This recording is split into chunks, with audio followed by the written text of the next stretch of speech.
Welcome to the GT350 Garage. My name's Walter, and here in the next month, I'm going to be picking up all the pieces to start building the engine for my Shelby. And I thought now's a great time for me to start giving some insight into parts selection for a build. And I'm going to use my build as kind of a guideline for these videos and share kind of the thought process that I take when I'm putting something together like the engine for this car. Basically, we're just going to start at the top, and we're going to start with carburetors. And I thought that was the logical place to start with these videos. Before I get started, if you're not a subscriber, now's a great time to hit that subscribe button. If you like these videos, because a lot of you are watching them, give a thumbs up. And if you have any questions or comments, leave them in the comments section below, or reach out to me through Instagram, Facebook, or email. The links for that are in the description below. With that, let's get started. So this is the most common carburetor that you're going to find when you're working on a stock Mustang. And that's because this is probably one of the most common Ford produced carburetors of all time. This is an Autolite 2100, and there is a version called a Motorcraft 2150. Basically the same carburetor with some minor little updates when it became the Motorcraft carburetor. And in its final version, it actually became an electronic feedback carburetor. This thing ran from the early 50s through the late 80s that these carburetors were used. It's a really good design. Unfortunately, there's not a lot of support for ethanol compatible components like accelerator pumps and power valves and needle and seats. But if you drive the car all the time, by all the time I mean a couple of times a month or more, you'll be fine. It's when you have the car like this and it sits for extended periods of time that the fuel is going to cause you some issues. If your car is going to sit for 6 months, a year at a time, sometimes you may end up doing a rebuild on the carburetor. But basically, this carburetor was available in everything from about 190 CFM version that they used on really small little V6s in the Mustang 2s and the Capris, all the way up to a little over 400 CFM for the 390s and some of the larger FEs in the late 60s and early 70s. So it saw widespread use as a carburetor. And if you want to figure out what size carburetor you're working with, on the driver's side of the carburetor, right behind the accelerator pump rod, there's a number cast into a circle, and that's the Venturi size. And I'm going to drop the Venturi sizes and the corresponding CFM for them into the description below. All in all, good carburetor, but not everybody wants a 2-barrel, right? You know, you can honestly build a 250, 275 horsepower combination using the bigger 2 barrels, but the drivability's not there and the fuel economy's not there. You'll do better with a 4-barrel once you start exceeding about 225 horsepower. And because of that, that's why Ford created the 4100 Autolite, which is a 2100 Autolite from the choke horn to the front of the carburetor. Same accelerator pump, same power valve, same mixture screws, same needle and seat, same floats. Even the choke assemblies are basically the same. So this particular carburetor, they added a second set of Venturis to the back, and the second set of Venturis are controlled by this vacuum actuator on the back, making this a vacuum secondary carburetor design like Hollywood 4150, 4160 vacuum secondary carburetor. These are really good carburetors. They're available in 2 different CFM ratings that I'm aware of. a 470 CFM version, like I'm holding here, and a 600 CFM version, which is what came on the 289 Hypo and the 390. The 600s, they run great if you can find one. They're kind of hard to come by. They run great, and with these and the 2100s, your two barrels, there are a few sources for jets for the later carburetors. Prior to 1965, they actually used Holley parts. But you can get parts for the later carburetors. They're a little more expensive, they're a little harder to come by, but you can seek them out on the internet, and they are available in the way of jets, power valves, that kind of thing. Makes it a little bit easier to get the carburetor to run properly on modern fuel. Now, the Shelby came with a 600 Autolite when it left the assembly line from Ford. But when it got to Shelby, they pulled the 600 CFM Autolites off, and they put these 715 CFM Holley 4150 vacuum secondary carburetors on. Yes, it's a 4150. Not all 4150s are double pumpers. This particular carburetor has the Le Mans bowls, where the needle and seats are in these protrusions coming out of the end of the carburetor. So it's a center hung float bowl, which means if the float bowl goes up and down, it's going up and down longitudinally with the car. When you have some of the Holleys that have the side hung float bowl, as you're driving left and right, the float bowl, or the float, will rise and fall.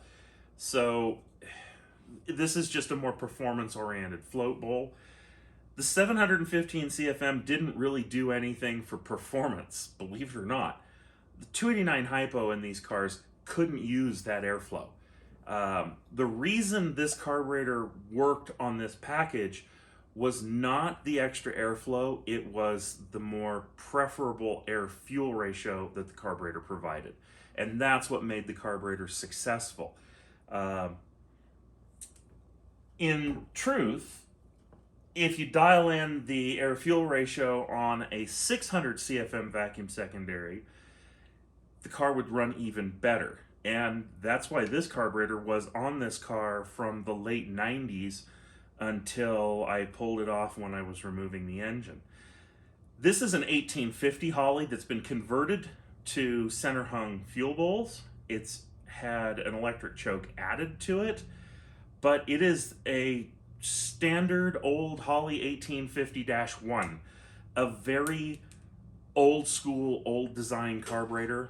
And this particular unit is about 45 years old. It's been a great carburetor. I certainly won't get rid of it. I'll keep it around, rebuild it, and it'll go on something else someday. But for right now, this is not the carburetor that I'm choosing to run. This is. The engine I'm building for my Shelby is not your standard 289. We're gonna have over 11-to-1 compression. We're gonna have a 600 lift cam. The duration on the cam is nearly the size of the Le Mans cam that Shelby ran in the race cars, but it's a hydraulic roller. So we're talking about a pretty substantial camshaft, a pretty substantial compression. The displacement will be 293 cubic inches. Lightweight flywheel and all of the other goodies that I'm doing to bring this package together. This is going to be a very high-performing small block Ford. Heavily modified set of trick flow cylinder heads and a Victor Jr. intake manifold that'll be topped by this carburetor. This is a 770 CFM Holley Avenger. Now, these carburetors have kind of evolved over the last 20 years that I've been using them. The original ones were two-corner idle, And in the last few years, this one's brand new, they've added 4-corner idle to all of the Avenger carburetors. And it makes sense. It makes it easier to get the carburetor dialed in. This carburetor has all of the necessary vacuum ports on the bottom of it for a PCV valve, manifold vacuum for a distributor. I will be running a vacuum advance on the distributor on this car. So all of these things kind of combined together. This is a better choice than the original 715, my 600, or even my 750 that I have sitting in a box that I've used for years with great success. And that 750 is the reason that I'm using this 770. It was basically modified to mimic an Avenger, and I'll treat this carburetor much the same. So how do you go about sizing a carburetor to your application? That's something that a lot of people get wrong. To start with, you can take the cubic inches of the engine, the RPM the engine makes peak power at, divide that by 2, and divide that by the cubic inches in a cubic foot. So cubic inches times RPM divided by 2 divided by 1,728. And that'll give you an approximation of how many CFM your engine is capable of consuming. Okay? In the case of a standard 289 at 6,000 RPM, it's about 470 CFM, which is why Ford went from the 470 to the 600 Autolite. When you're dealing with a vacuum secondary carburetor, in order to have good drivability, the carburetor actually needs to be sized bigger than the engine is capable of consuming.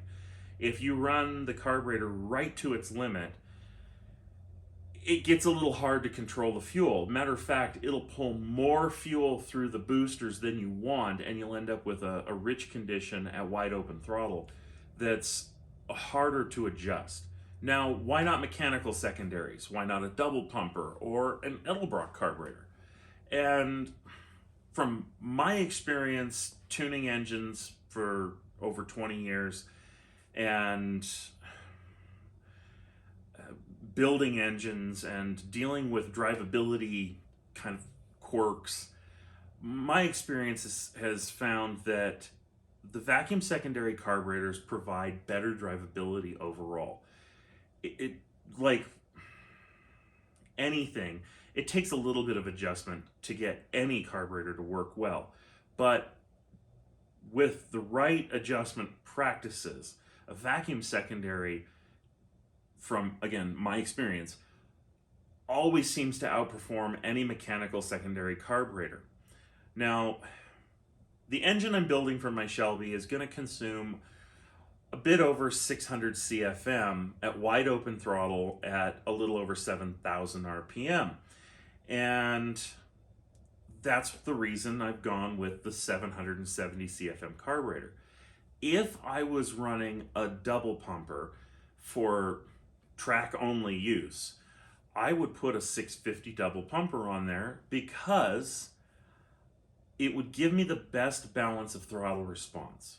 So with a double pumper or a mechanical secondary carburetor, the reason I size them a bit smaller is so that the draw of air into the engine, and it's actually not a draw of air, it's the force of air going through the carburetor. But in order for the engine to be able to consume the air effectively, it needs to travel through the boosters, and it needs to take fuel with it. If your signal through the boosters is diluted because you have a minimal requirement for air because the engine's not spinning fast enough to need the air, and your signal through the boosters is therefore weak, the amount of air flowing through the carburetor is not significant enough, At wide open throttle through all 4 barrels of the carburetor, your mixture is going to be wrong, okay? With the vacuum secondary, the primary source of air is always the front 2 throttles. So your front 2 venturis are going to see the greatest amount of airflow through them all the time. And the secondary is only going to open when the vacuum signal below the venturi and above the throttle plate is high enough that it can open the secondaries. Okay?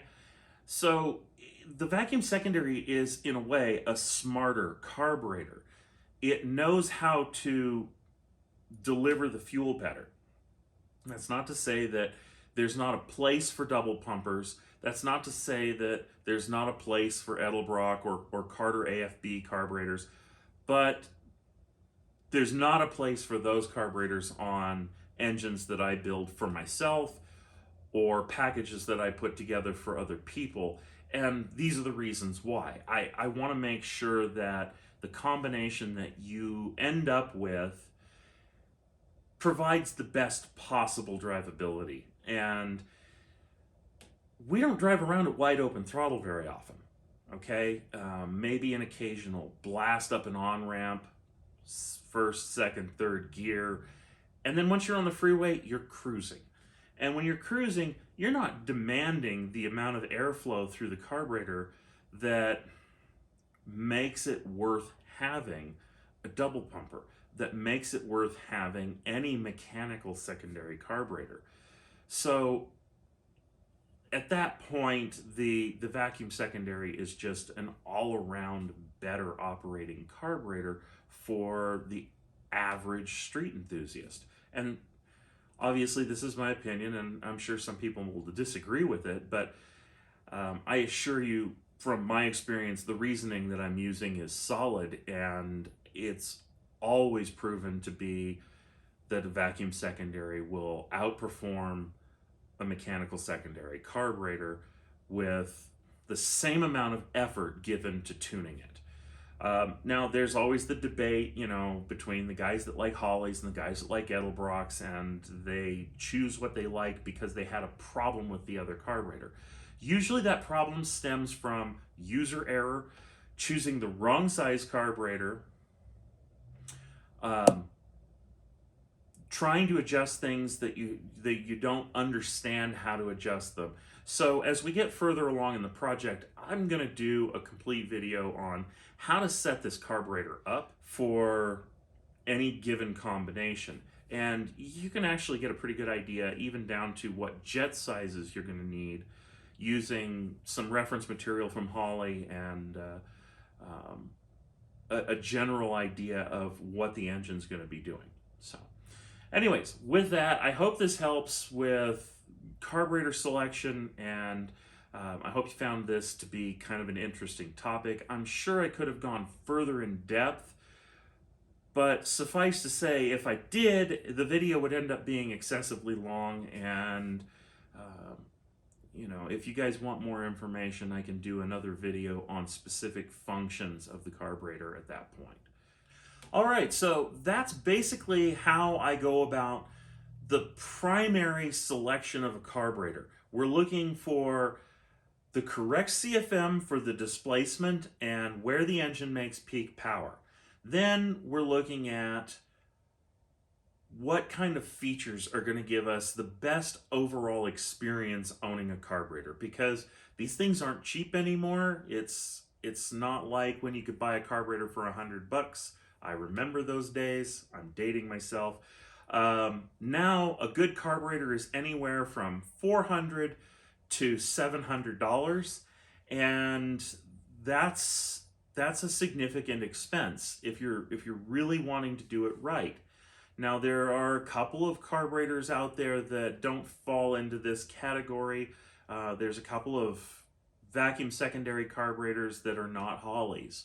And if you guys have any questions about those, or you want me to do a video on them, I can probably do that in the future. But suffice to say, if you know how to select the right CFM and you pick the right features, you should be happy with the carburetor. It should run pretty well out of the box, and it should take less tuning to get it spot on right for your application than if you choose the wrong carburetor. So, if you like the video, be sure to give a thumbs up. If you're not a subscriber yet, hit that subscribe button. And if you have any comments or questions, leave them in the comments below. I'm happy to answer anything you might want to know. You can also reach out to me on Instagram, Facebook, or by email. So be safe out there, and I will see you in the next video.